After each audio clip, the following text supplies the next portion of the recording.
নমস্কার বন্ধুরা, আমার রান্নাঘরে সবাইকে স্বাগত। তেতো খেতে যারা পছন্দ করেন তারা এই রেসিপিটা একবার বানিয়ে দেখুন, বারবার বানাতে ইচ্ছে করবে। তো চলুন দেখে নেওয়া যাক আমি কিভাবে এই রেসিপি বানিয়ে নিচ্ছি। এখানে আমি 300 গ্রাম করলা নিয়েছি। করলাগুলো কুচি কুচি করে কেটে নিয়েছি। এরপর কড়াইয়ে দিয়ে দিলাম সর্ষের তেল। এই রান্নাতে বেশি তেলের ব্যবহার করি না। 2 চামচ সর্ষের তেল দিলাম, দিয়ে দিলাম হাফ চামচ পাঁচফোড়ন, অল্প একটু হলুদ দিয়ে দিলাম। পাঁচফোড়নটা গরম হয়ে যাওয়ার পর এরপর কেটে ধুয়ে রাখা করলা এর মধ্যে দিয়ে দিলাম। করলাগুলো আমি কুচি কুচি করে কেটে নিয়েছি। এরপর গ্যাসের আঁচটা একটু বাড়িয়ে করলাগুলো একটু ভেজে নেব, যাতে জলটা একটু শুকনো হয়ে যায়।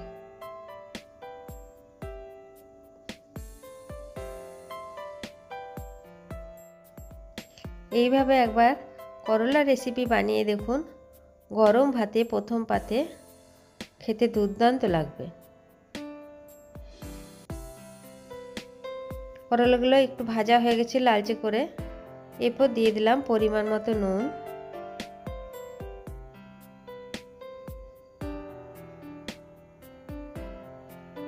আর দিয়ে দিলাম অল্প একটু হলুদ গুঁড়ো। এরপর দিয়ে দিলাম সর্ষে আর কাঁচা লঙ্কা বাটা। এখানে আমি 1 চামচ সর্ষে আর দুটো কাঁচা লঙ্কা বেটে রেখেছি। এই রান্নাটাতে কাঁচা লঙ্কা ব্যবহার করলে বেশি সুস্বাদু হয়। সর্ষে কাঁচা লঙ্কা বাটা দিয়ে আর একটু জল দিয়ে বেশ ভালো করে ভাজা ভাজা করে নিলাম। তারপরে বেশ খানিকটা জল দিয়ে সেদ্ধ করতে দিয়ে দিলাম।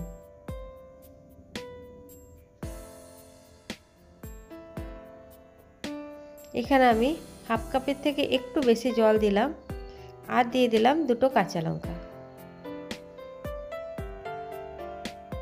এখানে আমি কাঁচা লঙ্কাটা একটা ফাটিয়ে নিয়েছি, একটা গোটা দিয়েছি। এবার কম আঁচে ঢাকা দিয়ে রেখে দেব 3 থেকে 4 মিনিট।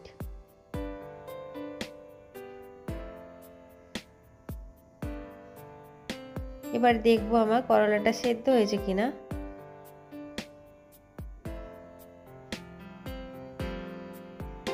করলাটা সেদ্ধ হয়ে গেছে। গ্যাসের আঁচটা একটু বাড়িয়ে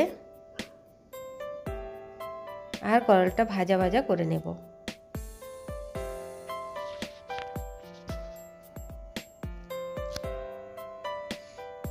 তৈরি হয়ে গেল দুর্দান্ত স্বাদের একটি করলা রেসিপি। আমার এই করলা রেসিপি আপনাদের যদি ভালো লাগে তো আমার চ্যানেলটিকে সাবস্ক্রাইব করার জন্য অনুরোধ রইল। সঙ্গে একটি লাইক করে দেবেন।